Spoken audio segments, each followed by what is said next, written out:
大家好，欢迎收看艳红的手工视频。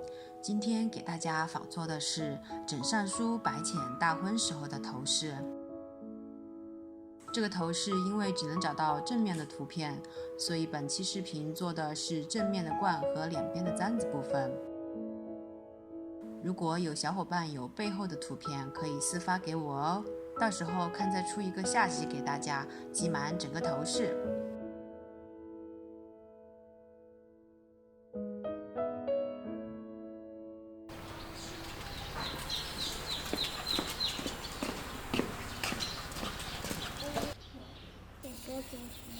爷爷，你这个笔可不可以给我用一下呢？可以，我给我，然后拿给你。那我拿走喽。走了。哎，姐姐，这还有。好，谢谢喽。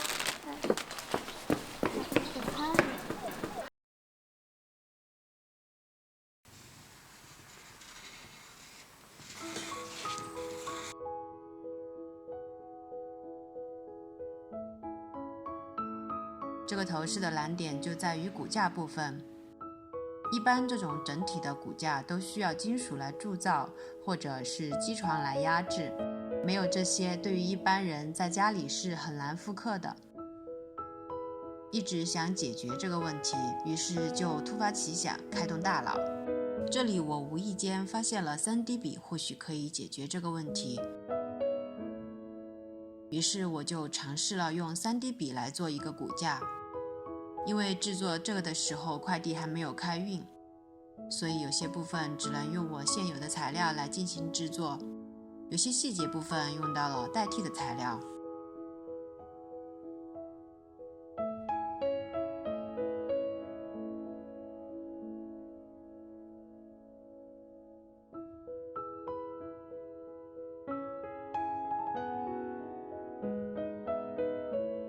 用 3D 笔在制作好的铜骨架上填满每根骨架，顺便开始做好造型。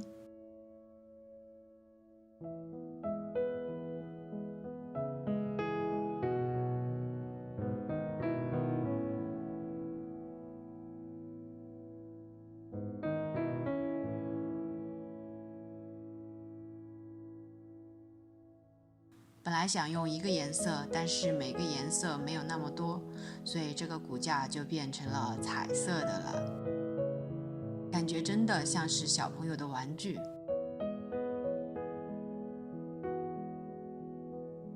填满骨架后，用电烙铁将不平整的地方进行修整。这里会有一些臭，所以小伙伴全程一定要佩戴好 N95 口罩。还有就是注意安全，不要烫到自己。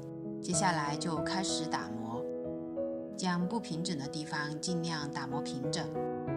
这里我确实是使出了洪荒之力。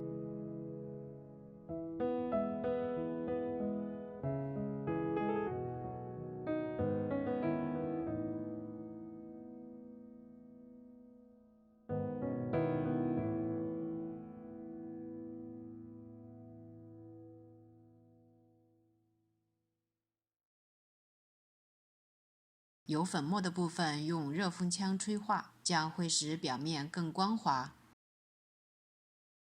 第一遍打磨的差不多了，我们就开始上银色的电镀银。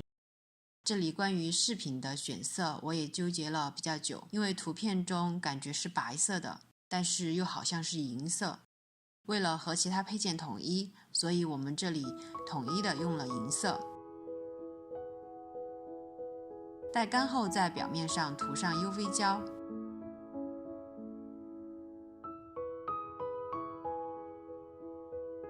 并在紫外线灯下照干。照灯的时候，尽量用一个厚一些的布，将整个有光的地方盖在里面。整体烤干后，我们再涂上电镀银，也会看见有不平整的地方，再用小电钻继续打磨，这样反复多次，直到自己满意为止。不得不说，这次打磨的让我有点心力交瘁，大概打磨了3天的样子，但是还是没有达到我想要的效果，大家就只能将就看一下了。最后在骨架上加一些细节和小配件。我们这里可以发挥一下想象，因为原图没有拍得太清楚，细节部分就自己琢磨一下吧。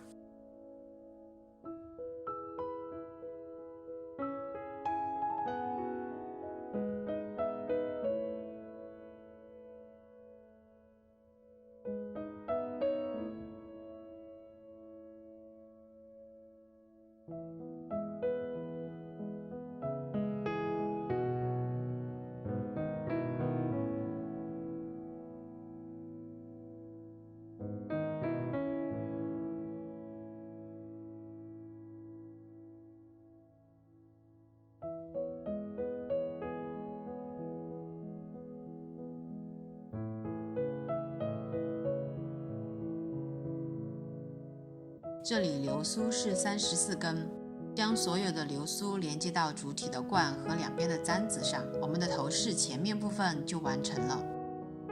我们来看一下展示效果吧。